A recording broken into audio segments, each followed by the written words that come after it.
जहां वो बेहतर समझता है इख्तियार इस्तेमाल करता है।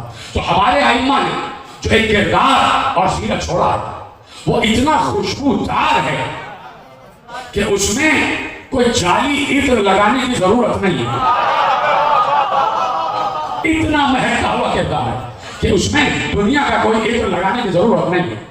उन्होंने हमेशा से हमें सिर्फ एक सबक दिया और वो सबक ये है कि देखो, चलते फिरते उठते बैठते खाते पीते सोते जागते वालिदा मुसाफिहा हर वक्त अल्लाह पे से निगाह है।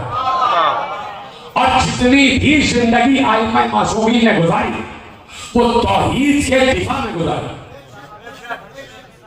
या नहीं गुजारी?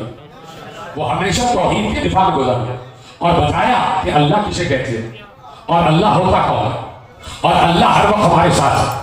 वो हमारी एक एक हरकत पर निगाह रखता और पहले से लेके आखिर तक हर इमाम ने तौहीद की इमारत को संभाले रखा है। तौहीद की इमारत को संभाले रखा सिर्फ इसलिए कि कहीं से भी अगर कोई ये नारा बुलंद करे कि अल्लाह छठे आसमान से फिसल के चौथे आसमान पर आ गया तो गौसे आजम ने अल्लाह को संभाल लिया। कि अल्लाह फिसल के छठे आसमान से चौथे आसमान पर गिरा तो गौसे आजम ने अल्लाह के हाथ को संभाल लिया।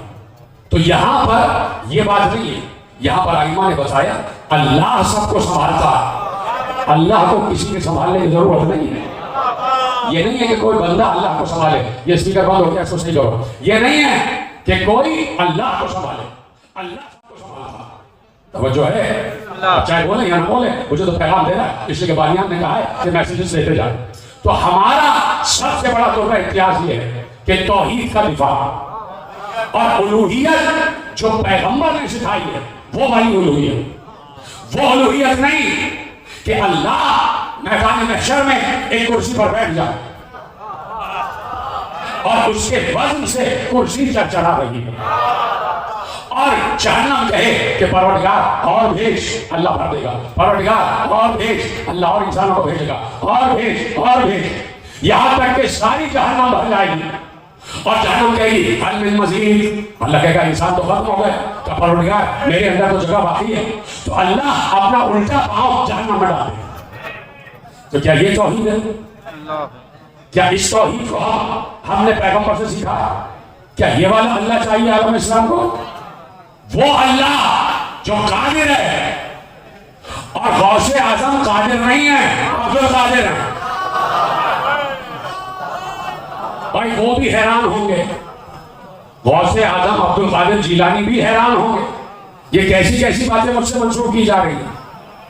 वो भी हैरान होंगे कि भाई जो बातें मुझमें है ही नहीं वो बातें मंसूब की जा रही। तो देखिए अब जुमला आपके हवाले कर रहा हूं कि पैगंबर ने दीन को फैलाया और जब फैला तो उसूल और फुरू में तक़सीम होता चला गया, उसूल और फुरू में तक़सीम होता चला गया। और जब दीन सिमटा तो अल्लाह ने दो जुमलों में दीन को समेट दिया। और वो दो जुमलों में दीन क्या है? सूरह हश्र में अल्लाह ने इरशाद फरमाया कि मा आताकुम रसूल फखुज़ूहु वमा नहाकुम अन्हु फंतहू, जो रसूल दे उसे ले लो और जिससे रोके उससे रोक जाओ। का कुल दीन ये है जो रसूल दे उसे ले लो और जिससे रोके उससे रुक जाओ। अब दीन की मीज़ान ये है कि देखते जाओ रसूल क्या दे रहा। दीन की पहचान ये है कि देखते जाओ रसूल किस चीज से रोक रहा है। रसूल रोके रुक जाओ, रसूल दे उसे दे लो, यही दीन है। सूरह हश्र में अल्लाह ने इन दो आयतों के जरिए हश्र बर्पा कर दिया और इंसान को झंझोड़ा, कहा कि सारा दीन एक तरफ और ये दो जुमले एक तरफ, जो रसूल दे उसे ले लो, जिसे रोके उससे रुक जाओ। अब देखना यह है कि रसूल क्या क्या दे रहे थे, रसूल क्या क्या दे रहे थे। मुझे पता है कुछ लोग बोलते कुछ नहीं बोलते, लेकिन जो बोल रहे हैं वो मेरा साथ देते जाए। अब देखना यह है कि रसूल क्या क्या दे रहे थे और कब से दे रहे थे, किस वक्त से रसूल ने देना शुरू किया, कब से देना शुरू किया। तो अब दीन क्या है और दीन की हर मजलिस का एजेंडा क्या है। दीन की हर मजलिस, हर इज्तिमा का एजेंडा क्या है ये पैगंबर ने बताया। और जो पहली दावत इस्लामी की मजलिस हुई, दावत इस्लामी की पहली मजलिस, जो पहली मीटिंग हुई है दावत इस्लामी की, जहां से आज तक दावत इस्लामी जारी है। मैं भी कहता हूं मुझे दावत इस्लामी से प्यार है। क्यों है ये भी सुन लो। इसलिए कि दावत इस्लामी की पहली मजलिस अबू तालिब के घर में होगी। ये स्पीकर बंद हो गया, इसको चलाओ जल्दी। दावत इस्लामी की पहली मजलिस अबू तालिब के घर में, इससे किसी का इख्तिलाफ नहीं है। इसलिए कि मुत्तफ़िक़ अलैह तारीख है कि पैगंबर ने जो पहली दावत बशीरा का चचा इंतजाम कीजिए। किस चीज के लिए इंतजाम हो रहा? ला इलाहा इल्लल्लाह मुहम्मदुर रसूलुल्लाह के लिए। और एक काफिर के घर में है।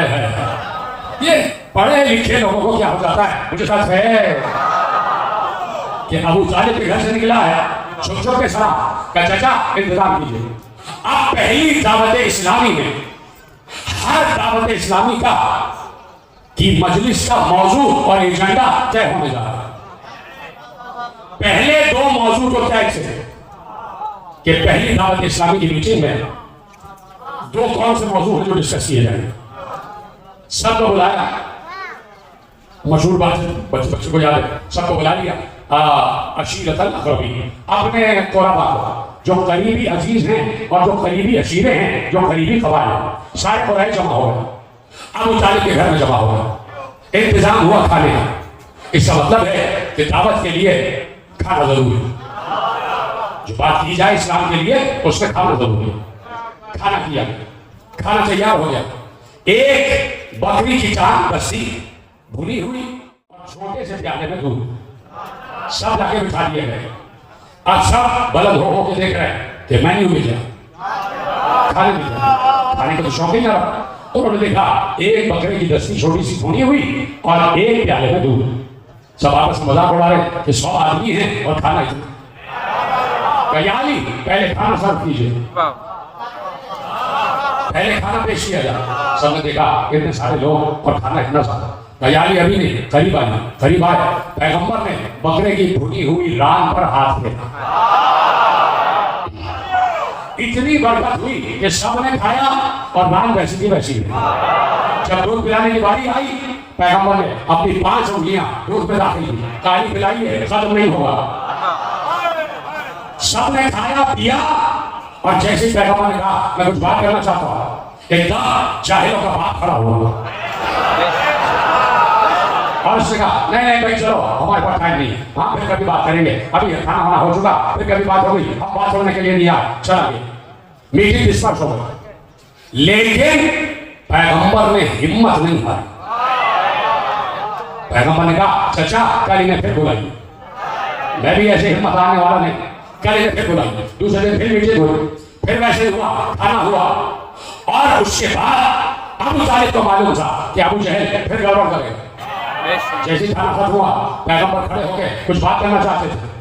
अबू तालिब अबू जहल के पीछे आके खड़े हो गए और अबू जहल ने खड़े होके कुछ कहना चाहा। यही से बात आगे बढ़ गई। अबू तालिब ने अबू जहल के कांधों को पकड़ के दबाकर कहा इजलिस या अबू रिजाल, बैठा रहे और बदबख्त इंसान वश में मा यक़ूलु मौलाई, बैठा रहे और बदबख्त इंसान बैठा रहे और सुन मेरा मौला क्या कह रहा है।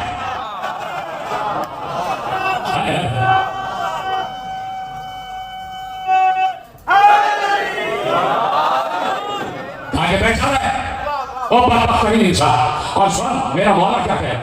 अभी कुरान उतरा भी नहीं और अभी कुरान में लफ्ज़ मौला आया भी नहीं। और उसी वक्त पैगंबर के चचा ने ऐलान किया कि मोहम्मद मेरा मौला है, मोहम्मद मेरा मौला है। सबसे पहले ऐलान हुआ, किसने ऐलान किया? हजरत अबू तालिब अलैहिस्सलातु वस्सलाम, हमारी जान कुर्बान हजरत इमरान अलैहिस्सलातु वस्सलाम। तो कहा कि सुनो मेरा मौला क्या कहता है। उस दिन पहले दिन लफ्ज़ मौला इंट्रोड्यूस हो गया और पैगंबर ने सबके सामने ऐलान किया, सुनो मैं अल्लाह का रसूल हूं और मैं तुम्हारे लिए बेहतरीन पैगाम लाया, और वो ये है कि 360 खुदाओं का इनकार करो और एक का इकरार करो और कहो ला इलाहा इल्लल्लाह और मैं उसका रसूल हूं, कहो मोहम्मद रसूलुल्लाह। तो 2 एजेंडे तो तैयार थे मजलिस से, वो पहले से तय थे 2 मौजूद मजलिस से 2 मौजूद पहले से तय। एक मौजूद था ला इलाहा इल्लल्लाह और एक था मोहम्मद रसूलुल्लाह। तीसरा तय होना था, तीसरा मौजूद तय होना था और उस दिन तय होना है तीसरा मौजूद मजलिस का क्या होगा, और पहली मजलिस में जो होगा वही सुन्नत करार पाएगा। जो पहली मजलिस में एजेंडा तय होगा वो क़यामत तक सुन्नत करार पाएगा। पैगंबर ने होल असेंबली को देखा, सबको देखा, 100 इंसान बैठे हुए और पैगंबर ने सबसे कहा ला इलाहा इल्लल्लाह मोहम्मद रसूलुल्लाह। इस पैगाम को फैलाने में तुम में से कौन है जो मेरी मदद करेगा? जो भी मदद करेगा वो मेरा वजीर होगा, मेरा वसी होगा, मेरे बाद खलीफा होगा, मेरे बाद उम्मत का इमाम होगा। तो भाई आखिरी आदमी था, मखलूक मन्नो मेरे सामने बैठा, मोहतरम बरादराने अहले सुन्नत वल जमात तशरीफ फरमा, सबसे दस्ते अदब छोड़कर एक सवाल करना चाहता हूं कि पैगंबर ने उस वक्त सबको मौका दिया था, सब बैठे हुए थे, पैगंबर ने कहा तुम में से जो भी इस वक्त इस मिशन में मेरा साथ देगा वो मेरा वसी होगा, जानशीन होगा, खलीफा होगा, उम्मत का इमाम होगा। तो कोई भी उस दिन खड़ा हो जाता, जो भी उस दिन खड़ा हो जाता, आज हम उसी का जिक्र कर रहे होते। इतनी आसानी से सुनिए आपने। तीसरा मौजू दावत सुलशीरा में तय हो रहा था कि मजलिस से 2 मौजू तौहीद और रिसालत और तीसरा मौजू उस दिन तय होना था। जो भी खड़ा हो जाता उसी का मौजू होगा। पैगंबर ने यही कहा था कि भाई जो ये जो ला इलाहा इल्लल्लाह मोहम्मद रसूलुल्लाह में अली मेरा साथ देगा ये मेरा खलीफा होगा, ये नहीं कहा जो मेरा साथ देगा। वो तो तीनों मर्तबा अली खड़े हो गए, अना नासिर होगा या रसूल अल्लाह। सबसे पहले या रसूल अल्लाह अली ने कहा है,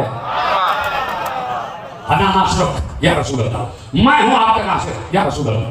तो उस दिन से आज तक और आज के दिन से क़यामत तक तय हो गया कि जब भी मजलिस होगी तीसरा मौजू अली वलीउल्लाह ही होगा।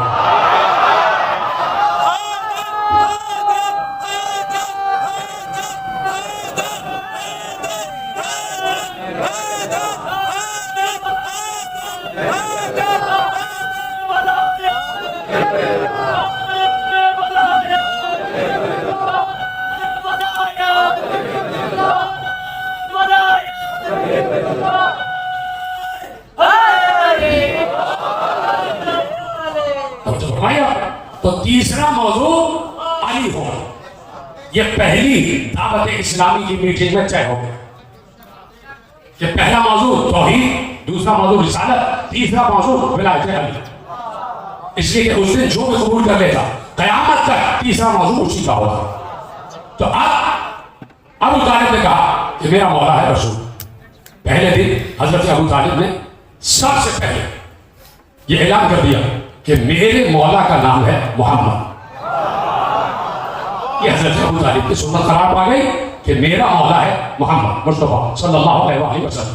तो अब ये बात चली है 23 वर्ष के बाद, सिर्फ एक जुमले की जमा दे सब सुना हुआ आपका, लेकिन मैं सिर्फ अपने पढ़े लिखे चाहे शिया बरादरान हो चाहे सुन्नी बरादरान उनसे सिर्फ एक सवाल के लिए आज की मेरी तकरीर का मैंने मौजू मुकर्रर किया। सिर्फ एक सवाल, देखिए मुल्लाहियत जो है वो आलम इस्लाम को बहुत नुकसान पहुंचा। मुल्लाहियत, कट मुल्लाहियत, जो जाहिल अपने आप को आलिम बना के बैठा, चाहे वो घर का हो चाहे बाहर का, चाहे इधर का हो चाहे उधर का, मुल्ला बहुत नुकसान है, मुल्ला बहुत नुकसान है।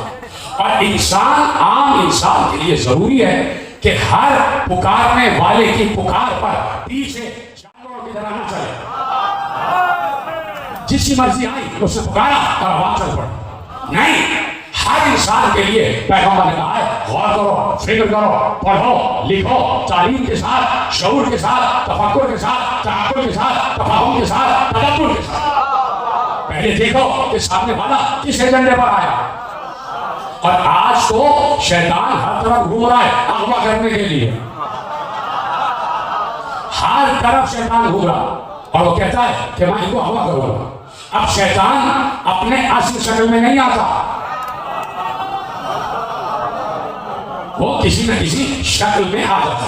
वो शक्लें बदल बदल कर आता, लिबास पहन पहन कर आता, कभी पायचे उठा कर आता,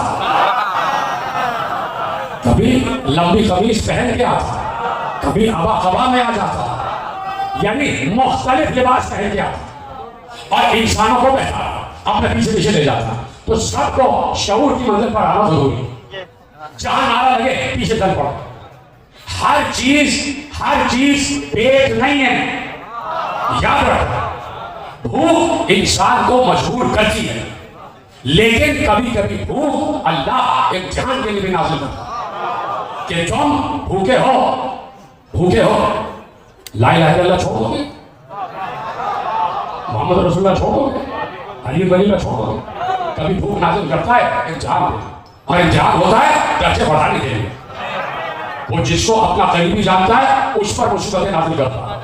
जितने लोग इज़्ज़तदार हैं इस दुनिया में, जमींदार हैं, सब अपने अपने हिस्से का हिस्सा ले चुके, कब्र में उनके लिए कुछ नहीं। ये बात याद रखिएगा, जो इस दुनिया में ऐशो इशरत कर रहे हैं वो अपने हिस्से का यहाँ पर खा चुके, कमा चुके, कब्र में उनके लिए अज़ाब ही लगा, बरज़ख उनके लिए बहुत मुश्किल, बहुत ज्यादा परेशान रहेंगे ये लोग इंशाअल्लाह।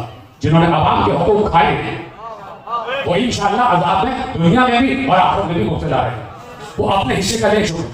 मोमिन के लिए जरूरी है कि हर 40वें दिन उसमें कोई ना कोई मुसीबत आती है, और सिर्फ इसलिए आती है कि अल्लाह चाहता है ये मुझसे मंसूब रहे, करीब रहे। ये कोई मुसीबत परेशानी में होगा तो ये मुझे पुकारेगा। बड़े बड़े लोगों को जमीन जायदाद सब कुछ दे दिया कि खबरदार मुझे ना पुकारना, मैं तुम्हारी मनहूस आवाजें सुनना भी नहीं चाहता, मैं तुम्हारे करीब रह गए, मैं तुम्हारी जालिम आवाजें, मैं तुम्हारी यजीदी आवाजें, मैं तुम्हारी फिरौनी आवाजें, मैं तुम्हारा कानूनी किरदार देखना नहीं चाहता।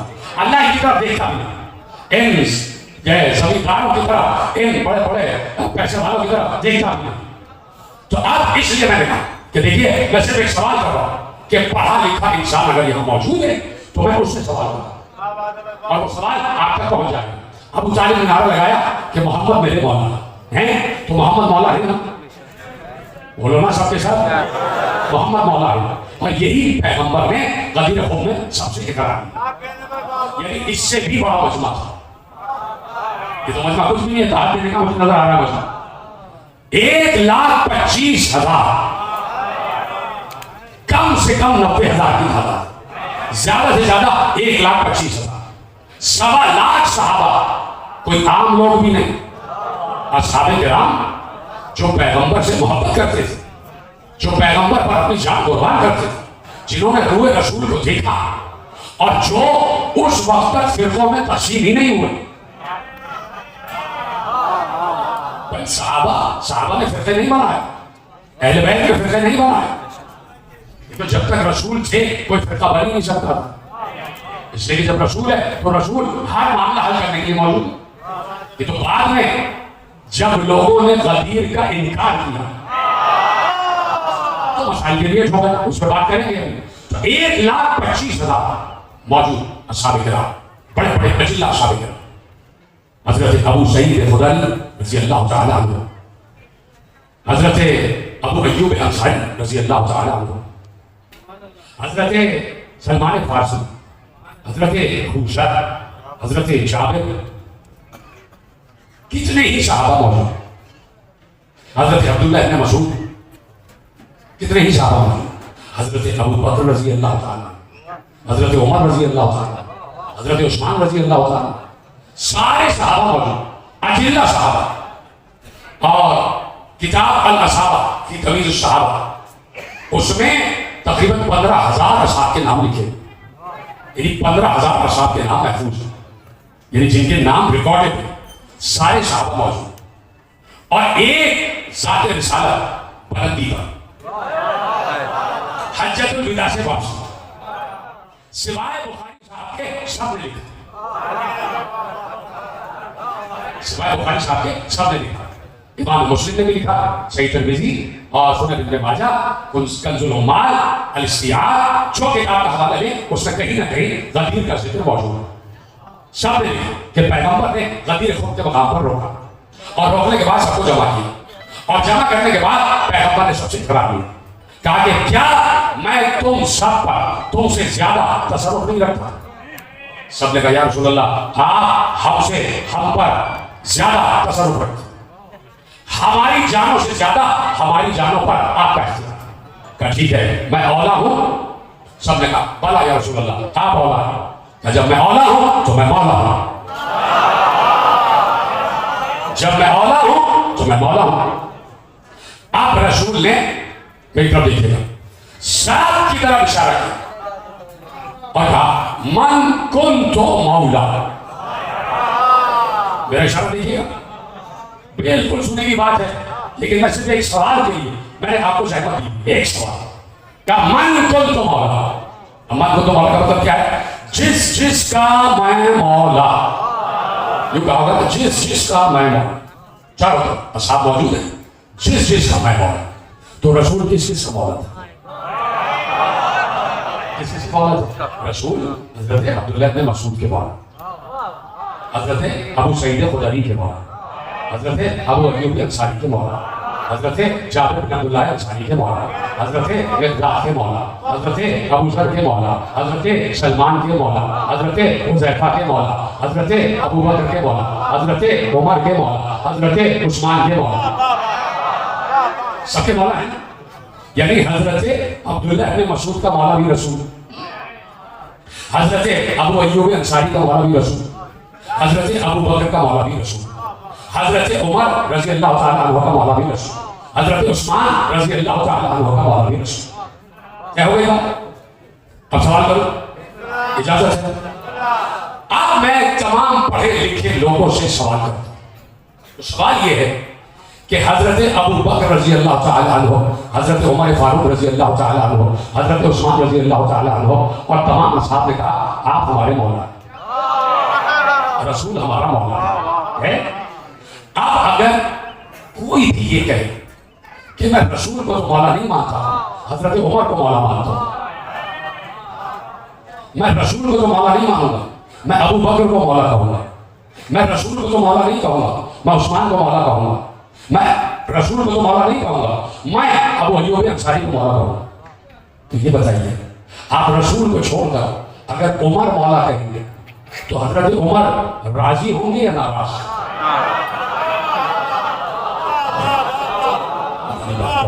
नहीं पहुंचते।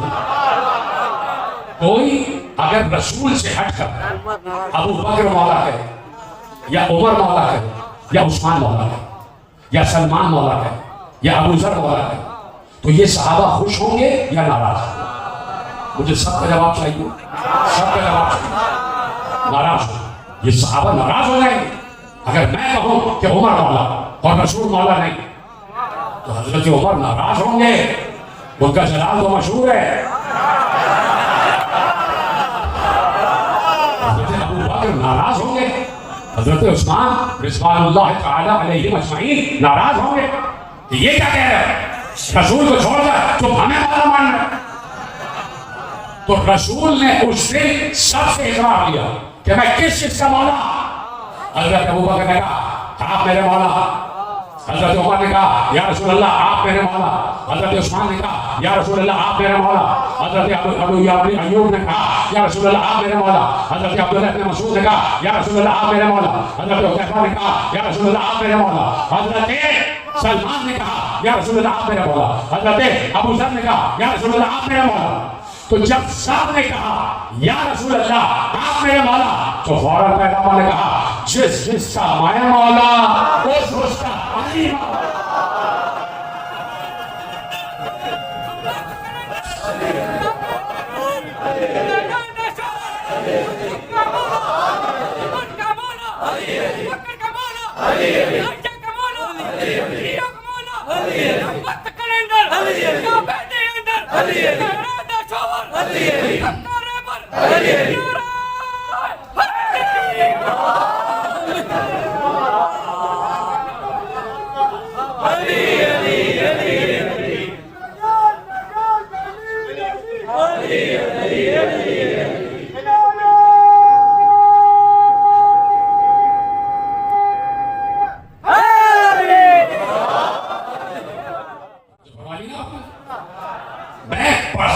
एक सवाल किया, मैंने एक इल्मी सवाल किया, और ये मिंबर हमारा तासुब की जगह है ही नहीं, कभी पता यहाँ से मोहब्बत का पैगाम था। इसलिए कि जब पैगंबर से किसी ने पूछा था कि या रसूलुल्लाह इस्लाम की बुनियाद क्या है, आलिम अहले सुन्नत की किताब से पढ़ रहा हूँ, मनाक़िब मुर्तज़वी साले कश्फी तिरमिज़ी सुन्नी और हनफी, एक जुमला उन्होंने लिखा कि या रसूलुल्लाह, मैंने क्या कहा, इस मिंबर से मोहब्बत का पैगाम जाता है, या रसूलुल्लाह इस्लाम की बुनियाद क्या है। पैगंबर ने कहा लिकुल्लि शैइन असासुन, हर शय की एक बुनियाद है, वह असासुल इस्लाम हुब्बुना अहलल बैत, का इस्लाम की बुनियाद अहले बैत की मोहब्बत। तो जिस मिंबर से जिक्र अहले बैत हो वहां से मोहब्बत की बात है। तो मैं पढ़े लिखे लोगों से गुफ्तगू कर रहा हूं कि सोचा करो, चीजों पर गौर फिक्र किया करो, इसलिए कि पैगंबर ने उस वक्त तक इस दुनिया को नहीं छोड़ा जब तक दुनिया को यह ना बता दिया हो कि अपने दौर का हक मैं हूं और मेरे बाद हक कौन होगा। उस वक्त तक इस दुनिया से आंखें नहीं बनती जब तक अपने बाप के हक का ऐलान करके रहे। और खड़े हुए अशा के बच्चों ने कहा कि अगर हक को पहचानना है तो अल्लाह को अली हक अली के साथ है और अली हक के साथ, और जिधर जिधर अली जाएगा उधर उधर हक जाए, जिधर जिधर अली उधर उधर हक। अब ये भी मुतफिक है हदीस है जो आप बचपन से सुन रहे हैं, तो फिर बिल्कुल आपसे बदले दाखिल हो कि भाई अल्लाह के रसूल ने कहा कि हक अली के साथ और अली हक के साथ, और अल्लाहुम्मा अदरिल हक हैसुमा अली, परवरदिगार जिधर जिधर अली जाए, जिधर जिधर मोड़े तो हक को उधर उधर मोड़ता जाए। अली दाएं जाए हक दाएं जाए, अली बाएं जाए हक बाएं चला जाए। ये हो सकता है कि भाई अली मस्जिद में चले जाए तो पीछे पीछे हक, अली मिंबर पे आ जाए पीछे पीछे हक, अली हुजरे में चले जाए पीछे पीछे हक। इन जहां अली होंगे वहीं हक। वो अलहदा बात है कि अली कभी मैदान जंग से तशरीफ नहीं ले गए। बताया कि हक मैदान में डटा रहता, हक मैदान से फरार नहीं करता, चाहे वो इल्म का मैदान हो चाहे तलवार का मैदान हो। तो अली के साथ हक और हक के साथ अली। बात वाज़ेह हो गई, इसमें कोई परेशानी तो नहीं। बचपन से आप सुन रहे हैं और बच्चों तक ये पैगाम पहुंच गया कि हक अली के साथ, अली हक के साथ, हक अली के पीछे, और अली खुद हक, अली खुद हक। आप ले जाइए, आप गुफ्तगू आके बिल्कुल करीब हो गया आपसे जुमला अफसर इरशाद हुआ, अम लम यारिफू रसूलहू अम यक़ूलून बिही जुन्ना, अब यक़ूलून बिही जिन्ना, बल जाअहुम बिल हक़ व अक्सरुहुम लिल हक़ कारिहून, लौ इत्तबअल हक़ अहवाअहुम लफसदतुस समावाति वल अर्ज़ व मन फ़ीहिन्ना। कहा कि क्या ये रसूल को पहचानते नहीं? अब लम यारिफू रसूलहू, क्या ये अपने रसूल की मारिफत नहीं रखते? अब यक़ूलून बिही जिन्ना, ये रसूल को दीवाना कहते। पहले तो ये तय करो कि रसूल को दीवाना कहा किसने। गर्मी लग रही है आपको, मुझे पता है, लेकिन बात खत्म कर रहा हूं। ये रसूल की मारिफत नहीं रखते, क्या ये उनको दीवाना कहते? बल जाअहुम बिल हक़, हमने तो इस रसूल को हक के साथ भेजा। खत्म कर देता हूं, थक गए शहदा, बिल्कुल तकरीर आखिर में दाखिल होने मेरी तरफ देख रही है।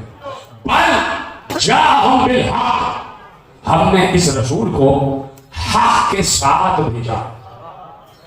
वह अक्सरुहुम लिल हक़ कारिहून, और अक्सरियत तो हक से नफरत करती है। कोई समझा कोई नहीं समझा? जितने सलामत में हाथ उठाने वाले, वह अक्सरुहुम लिल हक़ कारिहून, अक्सरियत हक का इनकार करती है, हक से कराहत करती है, हक से नफरत करती है। यही अल्लाह ने इसी तर्ज की आयत सूरह वाक़िआ नहल में, जो मैंने सरनामा कलाम में पढ़ा, कि यारिफून निअमतल्लाहि सुम्मा युनकिरूनहा व अक्सरुहुमुल काफिरून। ये अल्लाह की नेमत को पहचानते हैं लेकिन इनकार कर रहे हैं, और अक्सरियत तो नेमत का इनकार करने वालों की है, अक्सरियत काफिरों की है। कुरान कह रहा अक्सरियत काफिरों की है, समझ गया? बल जाअहुम बिल हक़ व अक्सरुहुम लिल हक़ कारिहून। हमने अपने नबी को हक के साथ भेजा, और अक्सरियत हक से नफरत करती है, हक से दूर है, हक से कराहत करती है। तो अब देखना यह है कि कितने अली के करीब है और कितने दूर है। मैंने आसानी से कहा, आपने भी आसानी से सुन लिया। देखना यह है कि कितने अली से मोहब्बत करते और कितने अली से दूर है। ये स्टैटिस्टिक्स आप पढ़े लिखे लोग हमें करके बता रहे हैं। मुझे तो सिर्फ एक लफ्ज आपके हवाले है, हक है अली, ये बात है, इससे किसी को इनकार नहीं, हक है अली। अब अल्लाह कह रहा है, वलाउ इत्तबल हक़ अहवाअहुम लफसदतिस समावातु वल अर्ज़ व मन फ़ीहिन्ना। कहा अगर हक बातिल की बैयत कर ले तो जमीन और आसमान और उसके दरमियान जो कुछ भी है ना, सब तबाह हो जाए। जिसको समझना था वो समझ गया, जिसको नहीं समझना था उसके लिए दुआ उनसे पूछ ले जो समझ गया। अगर हक बातिल का इत्तिबा करे, अगर हक बातिल की बैयत करे, तो जमीन और आसमान मुतज़लज़ल हो जाए, फसाद बर्पा हो जाए। मासूम से पूछा, ये जमीन और आसमान के फसाद का मतलब क्या है?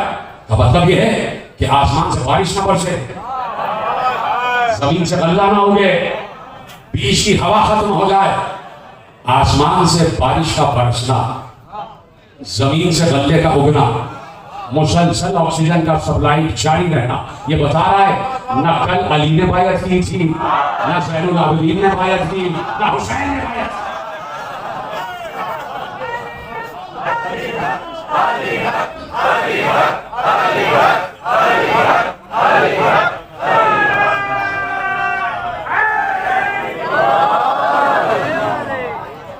अगर हक बायत कर ले तो जमीन और आसमान में कयामत आ जाए, कयामत आ जाती, कयामत।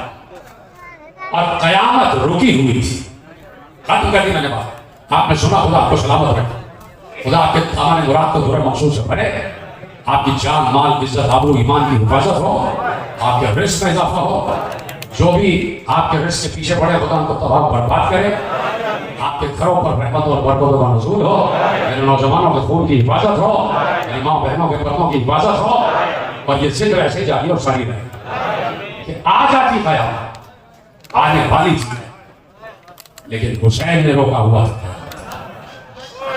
कयामत एक इशारा हुसैन पे रुकी हुई थी, कयामत रुकी हुई थी। हम और आप क्या समझते हैं कि सिर्फ हम हैं जो हुसैन से मोहब्बत कर रहे हैं?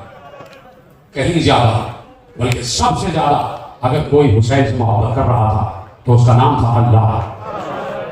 बहुत बड़ा मुहिब है ये, आशिक व माशूक की बात है, ये मुहिब व महबूब की बात है, ये साजिद व मजलूम की बात है, ये शाहिद व मशहूर की बात है, ये तालिब व मजलूम की बात, ये राज़िक़ व मरज़ूक़ की बात।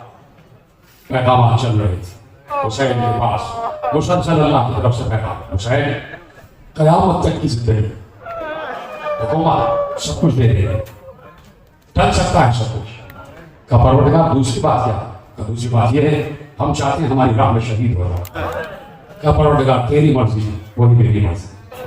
मैंने तुझसे वादा किया आलम अरवाह में कि परवरदिगार सब कुछ कुर्बान कर दूंगा, और उस वक्त तक जब तक तेरा नाम पूरी दुनिया की एक एक गली की एक एक दीवार पर दर्ज न करवा, जब तक दिलों में ला इलाहा इल्लल्लाह को रासिख न कर दो, परवरदिगार उस वक्त तक मैं हार नहीं मानूंगा।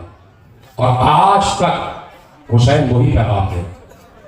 कल हमारे माँ बाप इस पर शहदा पर बैठे थे, आज हम बैठे, कल हमारे बच्चे बैठे होंगे, ये हम नहीं बैठे, ये हुसैन ने हमें बिठाया। ये हुसैन अपना वादा निभा रहे हैं और अल्लाह अपना वादा निभा। अल्लाह ने कहा था तुम मेरा जिक्र करो, मैं तुम्हारा जिक्र करूँ। जब तक हुसैन रहे, हुसैन ने अल्लाह का जिक्र किया। अब अल्लाह पर वाजिब है कि जब तक अल्लाह है तब तक हुसैन हुसैन होता है। ये अल्लाह अपना वादा निभा रहा। हम तो आगे आवाज में आवाज मिला देते, आपकी आवाजें गिरिया बुलंद हो जानी चाहिए, इसलिए कि असल जो चीज है ना मजलिस की, वो मसाइल भी होते हैं। बात याद रखिएगा, फजाइल सिर्फ इसलिए पढ़े जाते ताकि बताया जाए कि जिन पे मसाइल टूटे वो थे कौन, उनका मर्तबा क्या था। वो कोई मामूली लोग नहीं थे, सिर्फ मसाइल के लिए मजलिस होती। और अगर आपने मसाइल में ही हाय ना कहा तो फिर आपका आना बेकार हो जाएगा। यकीन, अगर रोए नहीं तो फिर आए क्यों, फिर आए क्यों फर्श आए हो रोने के। और अगर कहीं कोई उसे रोने को मना करता है तो उसकी बात ना मानो। देखो, हर जगह के मातम के तरीके अलग हैं। हर कौम, हर कबीला, हर मुल्क, हर शहर, हर जगह का पुरसे का तरीका अलग है। दुनिया को अल्लाह ने मुख्तलिफ कबाइल में तकसीम किया और हर कबीले की ताजियत का तरीका अलग है। अगर कहीं से कोई मुफ्ती, कोई मुल्ला सोशल मीडिया पे कहता है कि आपका ये अंदाजे मातम देखकर कोई मुसलमान नहीं होगा, वो झूठ बोल रहा है। इसलिए कि मातम ही ने सबसे बड़ी तबलीग की है। ये रोना सबसे बड़ी तबलीग है और दुश्मन को ये रोना बहुत खलता है। हमारी तलवारें असर नहीं करती, हमारा हाय हुसैन असर करता है। हबश में जाओगे, उनके मातम का तरीका अलग है। उनके अगर कोई मैयत होती है वो अलग तरीके से मातम, रोम वाले उनके कोई मैयत होती है वो अलग तरीके से मातम करते हैं। इराकी, बर्मा और कहीं भी आप चले जाइए, हर जगह के ईरानी, पाकिस्तानी, अफगान, सिंधी, बलोची, पठान, पश्तो, ब्राह्मी, सबके मातम के तरीके अलग है। जब मैयत होती है किसी के यहाँ, हर किसी की मैयत का तरीका अलग है। वो अपने अपने तरीके से हुसैन को रो रहे हैं। कोई दायरे में मातम करके रोका, इसलिए उनके यहाँ यही तरीका। कोई ढोल बजा के, ये ढोल में दो तरीके के होते हैं, याद रखिएगा। जो ताशे बजते हैं, जो नापूस बजता है, दो तरीके की आवाज निकलती है। जब किसी के घर में अरब में खुशी होती थी तो खुशी का जो ढोल बजाया जाता था उसकी आवाज अलग होती थी। पूरा मोहल्ला समझ जाता था कि किसी की खुशी हुई है। और अगर किसी की मैयत होती थी तो ढोल बजा के ऐलान करते थे, उसका अंदाज अलग होता था। लोग समझ जाते थे किसी के घर मैयत होती। तो ये ढोल बजाना कोई गलत नहीं, ये ताशे बजाना गलत नहीं। इसलिए कि बाज़ औक़ात इस ढोल में से या हुसैन की आवाज आ रही है, शहनाई में से या हुसैन की आवाज आ रही है। हर जगह के तरीके अलग हैं और खुद हमारे उलमा ने कहा कि जिस जगह का जो तरीका मातम का है वो अपने तरीके को जारी और सारी रखे, इसलिए कि उस जगह वही तरीका मातम असर करता है। और जब बना लिया आपने तो मैं बैठा हुआ और इसी पूरे अर्थ पर यही से सिंध से भी कुछ लोग गए जो हुसैन के कबीले में शामिल हुए, जिन्होंने कुर्बानियां पेश की। अभी भी इतना मज़ाहिर के भी कबीले का ताल्लुक सिंध से भी रहा है। तो मेरे अजीजों, सबसे बड़ी सबसे ज़मीन वही होती है जिस ज़मीन को पानी मयस्सर। हमारे जिस्म की ज़मीन में अगर पानी है तो हमारी नश्व व नमा में इजाफा होगा। और वो पानी ये आंसू, ये आंसू, और आंसू गम दुनिया में नहीं, हुसैन के गम में बहा है। कह चुका तो मुझे कहना था, बस रोज मुझे आपके हवाले करना है मेरे अजीजों कि किसी एक ऐसे शख्स का तसव्वुर करो कि जो अकेले 72 जनाजे उठाए।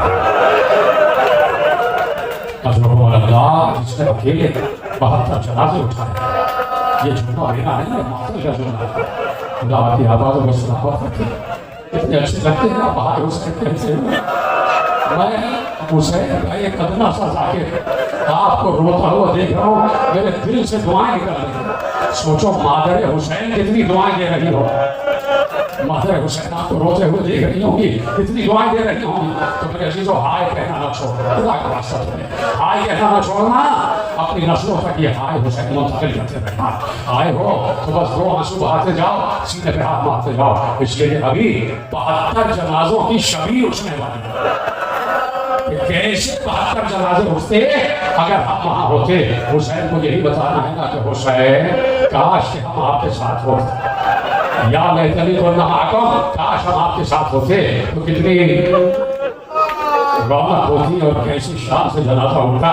आज वैसे ही जनाजे उठाना है और तुम्हें वैसे ही मीडिया करना है। लेकिन हुसैन गरीब कि जिसने 72 जनाजे उठाए हैं, रावी कहता है कि जब पहला शहीद जमीन पर गिरा, असहाब ने चाहा कि जाएं और उसका लाशा उठाया, मेरी तरफ देखना। हुसैन ने ऐसे सबको रोका, करो कोई नहीं जाएगा, ये मेरी तरफ से कुर्बान है। का हुसैन गए, मख्तल लहू का जुमला पढ़ो, भाई कहते हैं इसलिए कि मुझे नहीं पता कि आप जो जुमला कहने जा रहा हूँ आप कैसे सुने। का हुसैन गए, 3 दिन के भूखे प्यासे हुसैन।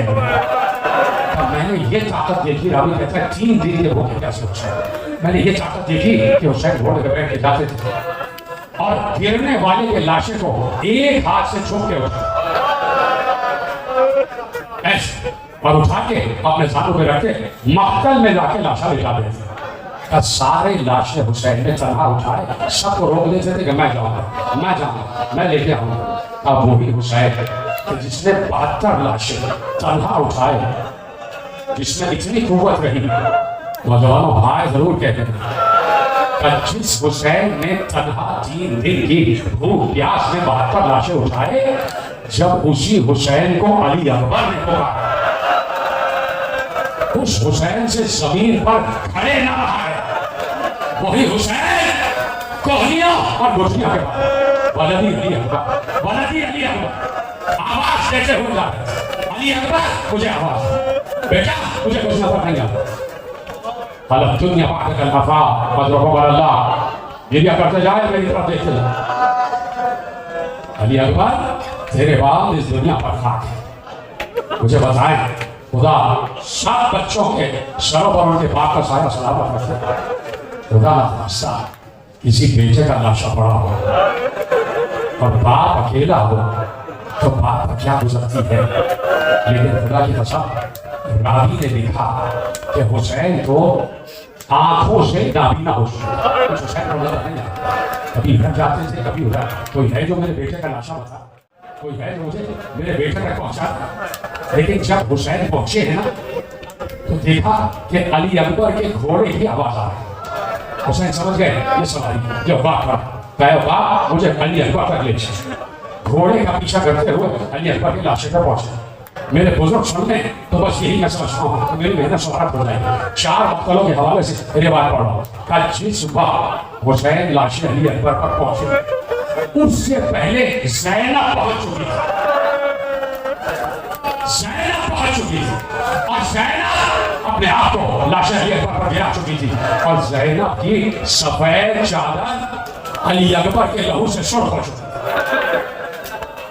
राबिया ने मक्तल ने लिखा और मक्तल ने लिखा कि जरूरी था कि ज़ैनब पहले पहुंचे, इसलिए कि ज़ैनब को मालूम था।